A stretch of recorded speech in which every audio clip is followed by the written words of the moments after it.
मई 26 में consolidation 14 number का आएगा ही आएगा। उसकी एक ट्रिक दे देता हूँ आपको, कैसा रहेगा सर? मज़ा आ जाएगा भैया। मैं कंसोलिडेशन की ट्रिक लेकर आया हूँ इस वीडियो में आपके सामने। एक कंडीशन है, वीडियो एंड तक देखना। अगर कंसोलिडेशन एक बार भी नहीं किया है तब भी क्वेश्चन आप जो है मई 26 का वो कंसोलिडेशन का कर जाओगे, मेरा वादा है आपसे। बहुत ही मामूली सी ट्रिक है, पूरी बताऊंगा इस वीडियो के अंदर। और इसी एक ट्रिक से, सुन लो, जिन्होंने इंट्रो पार्ट स्किप किया ना उन्हें पता चल जाएगा। इसी ट्रिक से, इस एक ही ट्रिक से मात्र 54 मिनट्स में मैंने पूरा कंसोलिडेशन करा दिया है, स्टडी मेट सारा कवर करा दिया है। अच्छा सर जी, हाँ जी, वो कहाँ मिलेगा वो बताऊंगा भैया धीरे धीरे। ऊपर दिए गए नंबर पे डीएम करना तो आपको बता दूंगा। वीडियो एंड तक देखो, वीडियो में भी मिलेगा। ओके सर, यही एक ट्रिक है जो इस क्वेश्चन में लगी। सर क्वेश्चन कौन सा उठाया? ट्रिक प्रूव करने के लिए मैंने कोई लॉलीपॉप क्वेश्चन नहीं उठाया, मैंने पिछले टाइम जनवरी 26 का क्वेश्चन उठा लिया यहाँ पर। इसी प्रकार से मई 26 में भी कराना। सर आपको हमसे क्या चाहिए बदले में? आप इतनी मेहनत कर रहे हो, आपने आरटीबी पीवाईक्यू का मैराथन डाला, एमसीक्यू का मैराथन डाला, अभी आप 70 मार्क्स इन 7 क्वेश्चंस का मैराथन डालने जा रहे हो। हाँ सर, मुझे एक सब्सक्राइब चाहिए। मेरे 24,000 का टारगेट था, पूरा नहीं हुआ दोस्त। एक सब्सक्राइब बटन दबा दीजिए, एक सब्सक्राइब बटन, मुझे बहुत ज़रूरत है। इस बार मोटिवेशन नहीं आ रही है। कोई नहीं, मैं तो वीडियो एंड तक डालता रहूँगा। आप देखो, आपके हाथ में जो चीज़ है वो आप सर को दे सकते हो। नहीं, मेरे हाथ में जो थी वो मैंने दी आपको। सब्सक्राइब करना थोड़ा सा ज़रूरी है इस वक्त। ठीक है सर, कर देते हैं। कमेंट करो अब की बार इंटर पार विद AIR। लाइक करना ये वीडियो, लाइक जरूर करना ये वीडियो, लाइक जरूर करना। कंसोलिडेशन का पूरा हल मात्र इस एक वीडियो में। आओ प्यारे बच्चों, क्वेश्चन पढ़ लेते हैं पहले जनवरी 26 का। Prepare a consolidated balance sheet of MN limited and it subsidiary RP limited. Holding का नाम है MN, सब्सिडरी का नाम है RP। 31 मार्च 25 का उनका डाटा दे रखा है, रुपीन लायक है, याद रखना। अच्छा ठीक है सर, डाटा तो देते हैं क्वेश्चन, उसमें तो कोई बड़ी बात नहीं है।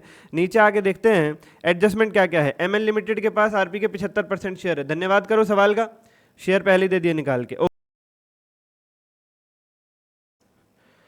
उसके बाद क्या दे रखा है? 1 अप्रैल 24 यानी जिस दिन होल्डिंग ने सब्सिडरी के शेयर्स खरीदे उस दिन सब्सिडरी के जनरल रिजर्व 1600 और P&L में 1200, मतलब प्री एक्विजिशन रिजर्व प्रॉफिट बता दिया आपको। जिस दिन शेयर खरीदे उसी दिन सब्सिडरी में जो ऑलरेडी रिजर्व प्रॉफिट मौजूद होते हैं उन्हें प्री एक्विजिशन कहते हैं, वो क्वेश्चन ने बता दिया। फिर कह रहे हैं RP लिमिटेड ने सब्सिडरी ने 12% का डिविडेंड भी डिक्लेयर किया है 1 अप्रैल 24 को ही। 1 अप्रैल 24 को ही, जिसे गलती से उन्होंने P&L में डाल दिया है। 1 अप्रैल 24 को यानी प्री एक्विजिशन डिविडेंड है, जिस दिन शेयर खरीदे उसी दिन का डिविडेंड है। अच्छा हाँ, उसको कहाँ डाल दिया? उसको भैया P&L में डाल दिया, इन्वेस्टमेंट से एडजस्ट करना था, ठीक कर लेंगे, कोई नहीं। उसके बाद कुछ स्टॉक रिजर्व की कैलकुलेशन है कि RP ने MN को यानी सब्सिडरी ने होल्डिंग को कुछ सामान बेचा था, उस पर 40 लाख का प्रॉफिट था, उसमें 80 लाख का भी बचा हुआ है, कर देंगे एडजस्ट। और MN यानी होल्डिंग के पास RP यानी सब्सिडरी के 280 लाख के डिबेंचर्स हैं। बस ये एडजस्टमेंट है, ये एडजस्टमेंट से आइए करते हैं जरा, आइए करते हैं जरा। ये लो प्यारे प्यारे बच्चों, ये लो प्यारे प्यारे बच्चों, आओ जरा। इससे पहले मैं सवाल में आगे बढ़ूँ और ट्रिक आपको बताऊँ, मैं पहले सवाल को ऑन पेपर एक फोटो बना के खोल दूँ आपके सामने। पहले सवाल खोल दूँ पूरा। हाँ ठीक है सर, ये लो प्यारे बच्चों, मैं पहले सवाल की फिगर्स आपके दिमाग में बैठा देता हूँ, फिर ट्रिक दे दूंगा। 1 अप्रैल 24 और 31 मार्च 25, 2 डेट है हमारे क्वेश्चन में। हाँ सर बिल्कुल ठीक। 1 अप्रैल 24 कौन सी डेट है? 1 अप्रैल 24 वो डेट है जिस दिन होल्डिंग ने सब्सिडरी के शेयर खरीदे हैं। और 31 मार्च 25 कौन सी डेट है? जिस दिन प्यारे प्यारे बच्चों क्या हो रहा है? जिस दिन कंसोलिडेशन हो रहा है। क्वेश्चन में 1 अप्रैल 24 यानी शेयर खरीदे जाने वाले दिन सब्सिडरी के जनरल रिजर्व दे रखे हैं 1600 और P&L दे रखा है 1200। ठीक है सर, ठीक है sir, absolutely no problem sir, absolutely no problem. तो बताओ सब्सिडरी का प्री एक्विजिशन जनरल रिजर्व कितना हुआ? 1600। प्री एक्विजिशन जनरल रिजर्व यानी शेयर खरीदे जाने वाले दिन, शेयर खरीदे जाने वाले दिन कितने जनरल रिजर्व थे सब्सिडरी के? 1600। पहले अभी सवाल क्लियर कर रहे हैं, कुछ शुरू नहीं किया, सवाल क्लियर कर रहे हैं। ठीक है सर, जो 1 अप्रैल 24 यानी जिस दिन शेयर खरीदे गए हैं उस दिन और उससे पहले वाले रिजर्व ऑफ प्रॉफिट है वो प्री कहलाएंगे और बाद वाले पोस्ट कहलाते हैं। ठीक है सर, तो जनरल रिजर्व 1 अप्रैल 24 को जो है 1600 कौन सा कहलाएगा? प्री, इस दिन शेयर खरीदे जाने वाले दिन वाला जनरल रिजर्व है ये। ठीक है सर, P&L में 1200 माइनस 4000 का 12%, प्री एक्विजिशन P&L हो गया 720। क्यों सर? ये क्या किया आपने? आप देखो ना सर, 1 अप्रैल 24 को सब्सिडरी का P&L 1200 दे रखा है, तो सर सीधा 1200 लिखो ना। आप ये क्या माइनस कर रहे हो इसमें से? अरे प्यारे प्यारे बच्चों, डिविडेंड दिया ना, डिविडेंड सब्सिडरी ने, उसकी कैपिटल है 4000, उस पर 12% का डिविडेंड है। 4000 का 12% 480 माइनस कर दो, 480 माइनस कर दो। ओहो हो, 1 अप्रैल 24 को ही डिविडेंड दे दिया था, तो इसी दिन P&L में 480 रुपए कम हो जाएंगे और रह जाएगा 720। तो प्री एक्विजिशन P&L में 720 रुपए है। ठीक है सर, अब पोस्ट की बात कर लेते हैं, पोस्ट की बात कर लेते हैं। यानी 1 अप्रैल 24 के बाद क्या कमाया? 1 अप्रैल 24 के बाद कितने रिजर्व जनरेट किए, 1 अप्रैल 24 के बाद कितने प्रॉफिट जनरेट किए, उसे क्या कहते हैं, पोस्ट एक्विजिशन रिजर्व प्रॉफिट। तो 1 अप्रैल को जनरल रिजर्व था 1600, उसके बाद बढ़ के हो गया 2000, तो पोस्ट पीरियड में कितना कमाया, 400। तो मेरा पोस्ट एक्विजिशन जनरल रिजर्व हुआ 400। 2000 को पोस्ट मत कह देना। 1 अप्रैल 24 तक जनरल रिजर्व था 1600, वहां से बढ़ के हो गया 2000, तो 400 बढ़ गया, 400 बढ़ गया, पोस्ट वाला कहलाएगा 400। और पोस्ट एक्विजिशन प्रॉफिट कितना हो जाएगा मेरा प्यारे बच्चों, 720 से बढ़कर 1500, 720 से बढ़कर 1500, तो कितना आएगा सर, 780। उसमें से 20 और माइनस करके 760 बचेगा। सर 1 अप्रैल 24 को P&L था 720, उसके बाद बढ़ के हो गया 1500, तो सर 780 कमाया ना हमने पोस्ट पीरियड में। आप 760 क्यों कह रहे हो, 20 क्या माइनस कर रहे हो प्यारे बच्चों, ये एडजस्टमेंट, ये वाली एडजस्टमेंट जो ध्यान रखनी है। 160 लाख रुपए के प्रॉफिट सेल पर 40 लाख का प्रॉफिट कमाती है सब्सिडरी, तो 80 लाख की सेल पे कितना हुआ, 20 लाख। भाई 160 की सेल की आधी हो गई 80, तो 40 के प्रॉफिट का आधा हो गया 20। फॉर्मूला लगाना तो ऐसे लगा लो, 160 लाख की सेल पे 40 लाख का प्रॉफिट, तो 80 लाख की सेल पे कितना प्रॉफिट, 80 लाख के स्टॉक पे कितना प्रॉफिट, 20। और ये प्रॉफिट आपको सब्सिडरी के P&L में से हटाना पड़ेगा। क्यों भैया, जब अलग अलग थे तो ठीक है, अब कंसोलिडेशन हो रहा है, वो एक हो गए, अब वो एक हो गए, एक हो गए तो क्या होगा, एक हो गए तो क्या होगा, आपस में प्रॉफिट नहीं कमा सकते, आपस का प्रॉफिट हटा दो। ठीक है सर, ठीक है सर, ये स्टॉक रिजर्व। अब आते हैं सवाल पे। प्यारे बच्चों, ट्रिक लगाते टाइम आपको क्या करना है, सबसे पहले फॉर्मेटिंग करनी है, बहुत अच्छी वाली फॉर्मेटिंग करनी है। ऊपर लिखना है होल्डिंग और सब्सिडरी, कंसोलिडेटेड बैलेंस शीट, फिर डेट लिखनी है एज एट 31 मार्च 25, पर्टिकुलर्स रुपीन लैख लिखना ना भूलें। और ये सारा फॉर्मेट क्वेश्चन से चेप लेना है, ये सारा फॉर्मेट मैंने क्वेश्चन से चेपा है। Equity and liability, share holder fund, share capital reserve, surplus, बस माइनॉरिटी इंटरेस्ट अपनी तरफ से लिखना है, non current liability, long term liability, current liability, ऐसे ही एसेट का सारा क्वेश्चन से चेप लो। फिगर्स नहीं डालनी है, फॉर्मेट क्वेश्चन से चेप डालो, फॉर्मेट क्वेश्चन से चेप डालो। ठीक है सर, ठीक है। हाँ, बस फॉर्मेट में जो नॉन करंट इन्वेस्टमेंट दे रखी है उसे मत लिख देना। क्वेश्चन में ये देखो, क्वेश्चन में ये भी दे रखा है कि होल्डिंग ने सब्सिडरी में कितनी इन्वेस्टमेंट करी, 3000। ये नहीं लिखना भाई, ये नहीं लिखना। क्यों, कंसोलिडेटेड बैलेंस शीट बन रही है, जब अलग अलग थे तो इन्वेस्टमेंट कर सकते थे एक दूसरे में, अब एक ही हो गए तो अपने आप में कैसी investment. Okay sir, okay sir. चलो तो प्यारे बच्चों, अब शुरू होगी ट्रिक, अब शुरू होगी ट्रिक। जो जिस आइटम के लिए जो ट्रिक मैं बताऊंगा वही लगेगी। लाइक कर दो, सब्सक्राइब कर दो बच्चों, मैं बहुत तगड़ी चीज दे रहा हूं आपको। पहली बार भी कंसोलिडेशन 10-15 मिनट में कर जाओगे, और मैंने कह दिया 1 घंटे में पाना है पूरा कंसोलिडेशन स्टेटमेंट सारा इसी ट्रिक से, with PDF free of cost. ऊपर DM कर देना नंबर पर मुझे, यस ठीक है, या YT पे सर्च कर लोगे consolidation Sandeep Sharma trick, 54 minutes की वीडियो है, 14-15 हज़ार व्यूज है अभी उस पर, वो देख लेना। लाइक जरूर कर देना उसको भी। ये जिस आइटम के लिए जो ट्रिक यहाँ बताऊंगा वही ट्रिक लगेगी हर एक क्वेश्चन पे, मैंने कराई है। ठीक है सर। सबसे पहला मेरा आइटम आता है शेयर कैपिटल, जिसमें क्वेश्चन में जो होल्डिंग कंपनी की शेयर कैपिटल दे रखी है एज इट इज वही उठा के लिख देनी होती है। ये रही 7000, ये रही 7000, यहाँ लिख दो 7000। मतलब सर क्वेश्चन में होल्डिंग कंपनी की जो शेयर कैपिटल दे रखी होती है वही सब्सिडरी कंसोलिडेटेड बैलेंस शीट में शेयर कैपिटल बनती है। तो सर सब्सिडरी वाली कहाँ जाती है, वो माइनॉरिटी इंटरेस्ट और अपनी जो अदर कैलकुलेशंस होती हैं उनमें एडजस्ट होते हुए चली जाती है। हो intrinsic value cost of investment वहाँ चली जाती है और माइनॉरिटी इंटरेस्ट में चली जाती है। ज़्यादा आप डीप में मत जाओ, ठीक है ना। Okay sir.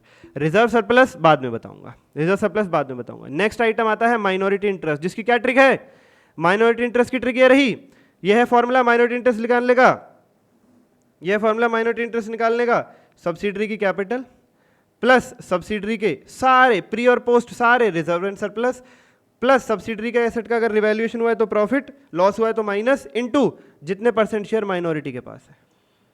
आई रिपीट अगेन, सब्सिडरी की कैपिटल प्लस सब्सिडरी के प्री और पोस्ट वाले सारे रिजर्व सारे profit plus revaluation profit minus revaluation loss whole multiplied by minority के पास जितने परसेंट शेयर। अभी क्वेश्चन ने बताया था होल्डिंग के पास 75% शेयर है, तो माइनॉरिटी के पास कितने बचे, 25%। ठीक है सर। तो आओ प्यारे बच्चों माइनॉरिटी इंटरेस्ट निकाल लेते हैं।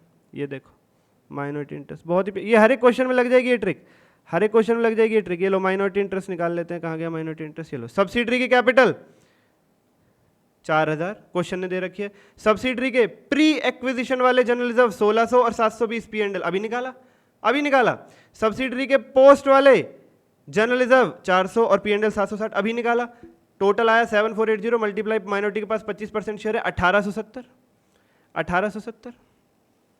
Okay okay okay okay okay, ये लो माइनॉरिटी इंटरेस्ट आ गया 1870, ये होगी माइनॉरिटी इंटरेस्ट की ट्रिक। ठीक है सर।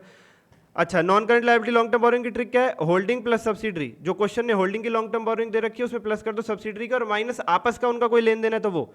तो आओ जरा क्वेश्चन में लॉन्ग टर्म बोरिंग झांकते हैं, जरा कहाँ है क्वेश्चन में लॉन्ग टर्म बोरिंग झांकते हैं। देखो ये दे रखा होल्डिंग का 1800, चल जाए यार, और सब्सिडरी का 1400, और आपस में उनके 280 का लेन देन था। नीचे क्वेश्चन में एडजस्टमेंट दे रखी थी 280 होल्डिंग के पास है, सब्सिडरी के डिबेंचर, आपस का लेन देन। तो 1800 प्लस 1400 माइनस 280 2920, कुछ है ही नहीं। कंसोलिडेशन जैसा लॉलीपॉप चैप्टर तो है ही नहीं। Trade payable, holding plus subsidiary minus आपस का लेन देन, क्वेश्चन में दे रखा है होल्डिंग का ट्रेड पेबल, ये देखो 2280 प्लस 1680, आपस का लेन देन जीरो है। 2280 प्लस 1600 सॉरी 1600 माइनस जीरो 3880, ये लो भाई, कुछ है ही नहीं कंसोलिडेशन में। बन गया आपके ये एसेट साइड पूरी होगी। इधर आओ अब नीचे आओ, पीपी पे आओ, पीपी पे आओ। पीपी पे जो ट्रिक होती है पीपी के लिए वो होती है holding plus subsidiary, holding plus subsidiary, ठीक है, plus minus revaluation profit loss minus depreciation on revalued figure, लिख लेना माइनस डेप्शन। जो पीडीएफ आप 1 घंटे वाली वीडियो उसमें सब लिखा हुआ, उसमें कुछ भी लिखना पड़ेगा, वो तो बिल्कुल प्रॉपर पीडीएफ टाइप्ड है, वो तो हैंड रिटन नहीं है, टाइप्ड है। सब्सक्राइब जरूर कर दो यार। ठीक है सर।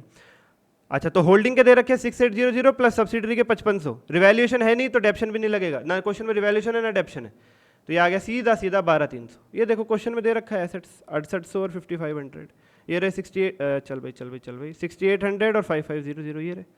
बहुत बढ़िया सर, बहुत बढ़िया। इन्वेंट्री के लिए क्या शॉर्टकट है sir? Holding plus subsidiary minus stock reserve, holding की इन्वेंट्री प्लस सब्सिडरी की इन्वेंट्री माइनस आपस में जो कमाया था, तो ये रही 2200 प्लस 1500 माइनस 20, 2200 प्लस 1500 माइनस आपस में क्या कमाया था सब्सिडी ने होल्डिंग से 20, वो पहले ही निकलवा दिया 3680, ये आ गया 3680। ठीक है sir. Trade receivables, holding plus subsidiary minus आपस का लेन देन, होल्डिंग के 1800 सब्सिडरी के 1200 आपस में जीरो 3000, कुछ है ही नहीं। Cash and cash equivalent holding और सब्सिडरी का जोड़ दो, ये रहा क्वेश्चन में 1000 और 2300, 1000 और 2300 3300। ये आ गया मेरी एसेट साइड का टोटल 2280, यही काम आप ऊपर कीजिए, 2280 ही ऊपर आ जाएगा, 2280 ही ऊपर आ जाएगा। बिल्कुल ठीक सर। अब क्या करोगे? अब रिजर्व सरप्लस को बैलेंसिंग फिगर के तौर पे लिख दो, रिजर्व सरप्लस को बैलेंसिंग फिगर के तौर पे लिख दो। 2280 माइनस 3880 माइनस 2920 माइनस 1870 माइनस 7000, ये आ गया 6610, मेरा रिजर्व सरप्लस आ गया 6610। दिस इज इट, बन गई बैलेंस शीट, बन गई बैलेंस शीट, खत्म। रिजर्व सरप्लस को सर बैलेंसिंग फिगर के तौर पे लिखते हैं लास्ट में। हाँ हाँ हाँ, तो सर इसका थोड़ा सा लॉजिक भी तो बताओ रिजर्व सरप्लस का। बच्चों नोट्स टू अकाउंट्स कैसे बनेंगे उसकी अलग वीडियो बना रखी है, वो भी चाहिए तो डीएम कर देना, लेकिन सब्सक्राइब तो कर दो यार, सब कुछ दे रहा हूँ फ्री में, सब्सक्राइब तो कर दो यार। नोट्स टू अकाउंट्स की अलग वीडियो मिलेगी आपको कि नोट्स टू अकाउंट्स कैसे प्रेजेंट करने हैं पेपर में, डोंट वरी। तो 54 मिनट्स की एक सारी स्टडी मैट की वीडियो और 5 मिनट की एक नोट्स टू अकाउंट्स की वीडियो, टोटल 1 घंटे में पूरा कंसोलिडेशन समाप्त, डीएम करना पाने के लिए। लो फिर भी बता देता हूँ रिजर्व सरप्लस कैसे आया। रिजर्व सरप्लस बहुत ही साधारण तरीके से आया भाई। रिजर्व सरप्लस में एक तो जनरल रिजर्व है और एक पी&एल है क्वेश्चन के अंदर। हाँ बिल्कुल ठीक सर, एक जनरल रिजर्व है क्वेश्चन के अंदर और एक पी&एल है। ठीक है सर। क्या लिखना होता है ये बता दूं? अरे चल जाए यार, क्या लिखना होता है कंसोलिडेटेड बैलेंस शीट में रिजर्व सरप्लस में? मैं बता देता हूं आपको। होल्डिंग के रिजर्व सरप्लस, होल्डिंग के रिजर्व सरप्लस प्लस माइनॉरिटी के रिजर्व सरप्लस में जो होल्डिंग का हिस्सा है वो। आई repeat again, consolidated balance sheet के रिजर्व सरप्लस में क्या आता है? होल्डिंग के रिजर्व सरप्लस प्लस माइनॉरिटी के रिजर्व सरप्लस में जो होल्डिंग का 75% हिस्सा है वो। तो आओ जरा जनरल रिजर्व की बात करते हैं। होल्डिंग के जनरल रिजर्व क्वेश्चन में गिवन है, ये रहे 2600 प्लस माइनॉरिटी के जनरल रिजर्व में होल्डिंग का हिस्सा 75%, सॉरी सब्सिडरी के जनरल रिजर्व 400 में होल्डिंग का हिस्सा 75%, ये आ गया 2900। Okay sir, okay sir, okay sir. ये रहा 400, ये रहा वो 400, 400 किधर है?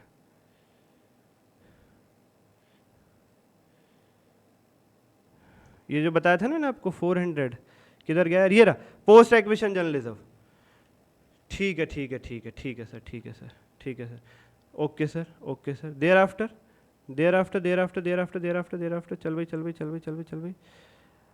होल्डिंग का पी&एल क्वेश्चन में गिवन है 1400 plus plus plus plus plus plus plus plus जो सब्सिडरी का P&L है 760, ये निकाला 760, इसमें होल्डिंग का हिस्सा 75%, 75%, 75%, और वो डिविडेंड माइनस करना ना भूलें, जो गलती हो गई थी, जो गलती हो गई थी। भाई कैलकुलेटर ला,